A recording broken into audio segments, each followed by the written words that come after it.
Warahmatullahi wabarakatuh. Alhamdulillahirrabbilalamin wa bihi nasta'inu ala umuri dunya waddin. Wassalatu wassalamu ala asrofil anbiya'i wal mursalin wa ala alihi wa sahbihi ajmain amma ba'du.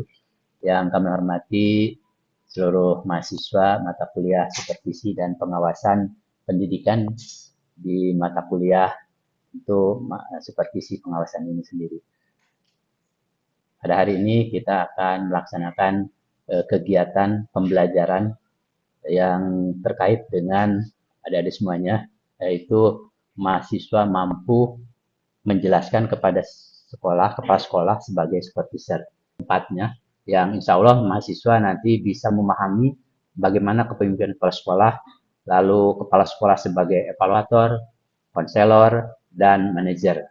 Di samping itu juga kepala sekolah juga sebagai supervisor. Ini yang diharapkan. Untuk itu mari kita buka acara ini dengan baca basmalah. Bismillahirrahmanirrahim. Terkait dengan materi yang akan kita laksanakan pada hari ini adalah tentang kepemimpinan kepala sekolah dalam rangka meningkatkan kualitas pendidikan di lingkungan sekolah itu sendiri untuk mencapai pendidikan yang lebih bagus berkualitas. Tentu dipengaruhi oleh kepala sekolah, karena kepala sekolah itu sebagai tadi disampaikan sebagai manajer, ya, sebagai leader, sebagai supervisor, dan sebagai edukator di lingkungan sekolah itu sendiri. Nah, kita lihat bagaimana pengertian kepemimpinan. Dan dalam perkembangannya, kepemimpinan itu ada 3 dalam sejarah itu. Kepemimpinan suatu kemampuan yang bersifat dibawa dari bahwa kepemimpinan itu sejak lahir adanya. Maka kepemimpinan itu adalah kepemimpinan yang sangat baik. Tentu ini yang dapat menurunkan kepemimpinan yang memiliki kemampuan yang luar biasa. Kemudian yang kedua, kepemimpinan sebagai fungsi kelompok atau function of the group. Jadi dia memimpin dalam grupnya itu. Grup itu adalah organisasi. Maka organisasi di kepemimpinan sekolah itu adalah kepala sekolahnya itu sendiri. Ada sekolah, ada madrasah. Ya. Kalau di lingkungan Kementerian Pendidikan dan Kebudayaan atau Dinas Kebudayaan itu ada namanya sekolah. Dari mulai tingkat sekolah dasar atau mungkin lebih rendah lagi adalah taman kanak-kanak. Ya, taman kanak-kanak, kemudian SD, SMP, dan SMA. Nah, termasuk di dalamnya ini Institut Agama Islam Nasional Laroiba. Itu yang dikelola oleh masyarakat. Kalau yang negerinya ada Sekolah Tinggi Ilmu Administrasi, Sekolah Tinggi Agama Islam Negeri, ya, ada Institut Agama Islam Negeri, ada Universitas Islam Negeri, ada Universitas Internasional Islam Indonesia, ya, ada di Cimanggis. Itu internasional. Mahasiswanya harus berbahasa Arab, bahasa Inggris, dan bahasa Prancis di sana. Harus kehari-hariannya itu gitu ya. Itu yang dikelolanya. Dipandang sebagai satu fungsi dari situasi yang tidak hanya dasar atas pandangan yang bersifat psikologi, juga sosiologi, tetapi atas ekonomi dan politis. Jadi ini ada kepala itu dipimpin adalah yang politis dan ekonomis. Kenapa? Karena di lingkungan kepala sekolah juga dipilih ya oleh anggota grupnya, atau di lingkungan IAIN, Institut Agama Islam, dipilih oleh senat gitu ya, seolah-olah politik. Dan ada ekonomisnya. Ekonomisnya apa? Untuk mencapai tujuan yang lebih efisien menggunakan pemimpin yang baik. Itu kepribadian, personality yang bagus, kepribadian yang bagus yang memiliki. Kemudian yang kedua, penyebab dari kegiatan-kegiatan proses atau kesediaan untuk mengubah pandangan atau sikap daripada kelompok. Dan ternyata kepemimpinan itu adalah seni, arts. Jadi ada jiwa seninya seorang pemimpin itu. Kemudian persuasi, dan kemudian ada sarana, instrumen, atau alat yang dilakukan. Kemudian adik-adik semuanya, bahwa pengertian kepemimpinan itu adalah sekumpulan dari serangkaian kemampuan dan sifat kepribadian, termasuk di dalamnya kewibawaan untuk menjadikan sebagai sarana dalam rangka meyakinkan yang dipimpin agar mereka mau dan dapat melaksanakan tugas-tugas yang dibebankan kepada negara dengan rela, penuh semangat, ada kegembiraan batin, serta merasakan tidak ada paksaan. Jadi seorang pemimpin tidak ada, harus senang, jangan sedih. Karena kalau pemimpin sedih nanti masyarakatnya sedih. Ya, kalau semangatnya presiden misalnya, semangatnya presiden berkobar-kobar, masyarakatnya juga semangat. Tapi kalau pemimpinnya sedih, aduh saya kurang gajinya, saya istrinya sakit, anaknya sakit kan repot. Begitu juga kepala sekolah, itu harus bersemangat ya, memberikan semangat walaupun tidak punya uang, seolah-olah banyak uang. Walaupun sudah belum makan karena nggak ada uang, tapi seolah-olah makan. Tidak. Jadi itu semangat daripada kepemimpinan itu sendiri. Bisa pelajari dari makalah apa, dari yang disampaikan, dan tentu kepemimpinan yang ini adalah memiliki dimensi kepemimpinan. Bagaimana dimensi itu? Menurut Chester L. Banner, membedakan efektif dan efisien. Dan kenapa dibedakan antara dimensi efektif dan efisien? Karena harus mencapai sasarannya. Ya, dan efisien harus lebih ekonomis dilaksanakan. Pendapatannya banyak, pengeluaran sedikit. Ya, itu kalau efisien itu. Kalau menurut beberapa pendapat lain cukup besar ya, cukup banyak. Sementara menurut Sodik bahwa ada katanya 12 dimensi kepemimpinan yang di dalamnya tentu dimensi kepemimpinan itu ada namanya bantuan, ya, atau support. Menurut David itu kemudian kemudahan interaksi dan pengutamaan tujuan serta kemudahan untuk bekerja. Itu yang kepemimpinan sifat, situasional, kontingensi, dan kepada tujuannya atau goalnya. Kemudian pendekatan menurut Stoner itu ada 5 juga, yaitu melalui pendekatan sifat-sifat, perilaku, kontingensi, kepemimpinan mencapai tujuan, kepemimpinan siklus kehidupan.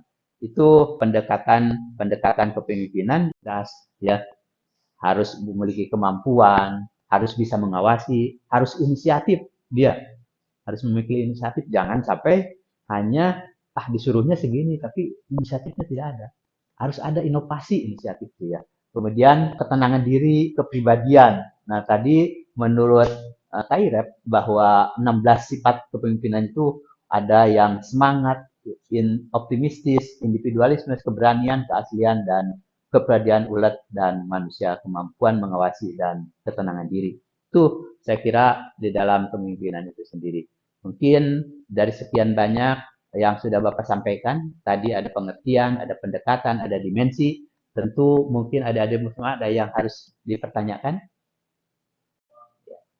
Terima kasih atas pertanyaannya, saya kira ini cukup bagus pertanyaan itu, bahwa kepemimpinan itu memang harus memiliki dimensi dan situasi yang cukup bagus. Bagaimana model kepemimpinan yang kontingensi, kemudian memiliki hubungan pemimpin dengan yang dipimpin, derajat struktur tugas, kedudukan kekuasaan pemimpinnya. Jadi di dalam kontingensi itu ada 3 hal dan 3 dimensi menurut pendapat William, bahwa pendekatan menghubungi 3 kelompok, yaitu gaya dasar, efektif, dan tidak efektifnya itu sendiri. Lalu bagaimana kepemimpinan sekolah? Tadi sudah membedakan bagaimana kepemimpinan, dimensi, dan pendekatan. Nah, berbicara tentang kepemimpinan sekolah, tentu kita harus lihat dari kata pimpin, ya. Jadi mengandung pengertian mengarahkan. Jadi pemimpin itu ada mengarahkan, ya, membina dan atau mengatur, menuntun juga menunjukkan ataupun mempengaruhi. Pemimpin mempunyai tanggung jawab baik secara fisik maupun secara mudah. Tidak setiap orang mempunyai kesamaan di dalam menjalankan kepemimpinannya. Jadi pemimpin kepala sekolah itu harus memiliki sifat-sifat yang memiliki kemampuan di dalam mengarahkan, membina, dan mengatur anak bawahannya. Karena di sana ada unsur-unsur guru, tenaga kependidikan, ada tenaga pendidik, ya, kemudian ada tenaga administrasi, dan ada tenaga-tenaga lainnya, ya.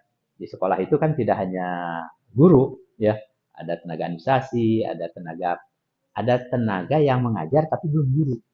Tenaga dosen, NIDN. NUPTK sama dengan guru gitu ya, sekarang gitu namanya. Pemimpinan sekolah itu juga diharapkan dapat berikan kepercayaan dari kewenangan anak buahnya. Berbagai teori ada menurut pendapat Saroni, ya, lalu Wahyo Sumitro, dan itu mengatakan bahwa pemimpin itu harus memiliki dan mengarahkan serta membina. Lalu bagaimana kepala sekolah sebagai evaluator? Karena peran kepala sekolah sangat penting tadi dalam meningkatkan kualitas pendidikan, maka dia harus mampu menjadi evaluator. Mengevaluasi bagaimana itu kepala sekolah harus melakukan langkah awal, yaitu melakukan pengukuran seperti misalkan kehadiran para guru, kehadiran para pegawai, termasuk kehadiran siswanya. Sesuai enggak? Kan minimal kalau mahasiswa itu harus 80% ya. Kalau itu juga sama, gitu, harus 80%. Kemudian sebagai supervisor, kepala sekolah harus bisa mensupervisi kegiatan-kegiatan guru ya atau siswa. Guru mengajar benar nggak hari ini mengajar? Benar nggak 50 menit? Betul nggak ada rencana pembelajarannya, RPP-nya? Kalau di sini namanya RPS ya. Kalau ada kontrak kerja kita dengan dosen dan mahasiswa. Kalau di sekolah ada rencana pembelajaran. Ya, harus tercapai nggak KKM-nya? Bagaimana? Apakah sudah menerapkan kurikulum yang baru? Karena kurikulum ini sudah berubah hampir 10 kali sejak zaman Belanda ini. Jadi harus memberikan bimbingan konselor itu kepada guru BP. Bagaimana BP itu? Sudah berjalan nggak? Dengan adanya supervisi dari kepala sekolah melalui konselornya, diharapkan guru-guru bimbingan konseling itu menjaga akuntabilitasnya. Karena kewajiban seorang guru BP itu minimal bisa membimbing 150 siswa. Nah, bagaimana siswa? Karena dia tidak mengajar secara itu ya, klasikal dia. Tapi dia memetakan siswa yang bagaimana yang harus dibimbing itu. Tidak semua 150, kalau orang yang udah baik, udah nggak usah dibimbing. Udah bagus. Tapi yang misalkan ada kenakalan remaja di tingkat SMP, SMA itu. Kalau anak kuliah mah udah enggak lagi ya. Kenakalan remaja, udah dewasa gitu ya. Mulai perencanaan program, perencanaan anggaran, itu saya kira yang harus dilakukan mulai sampai ke sarana prasarana, sampai kepada sesuai dengan undang-undang pendidikan yang dituangkan di dalam PP 57 tahun 2001 dan PP 4 2022 tentang standar nasional pendidikan, maka harus menjamin sekolah itu memiliki 8 standar. Kepala sekolah yang bertanggung jawab dari mulai standar isi, standar proses, standar sarana prasarana, ya, itu harus dimiliki.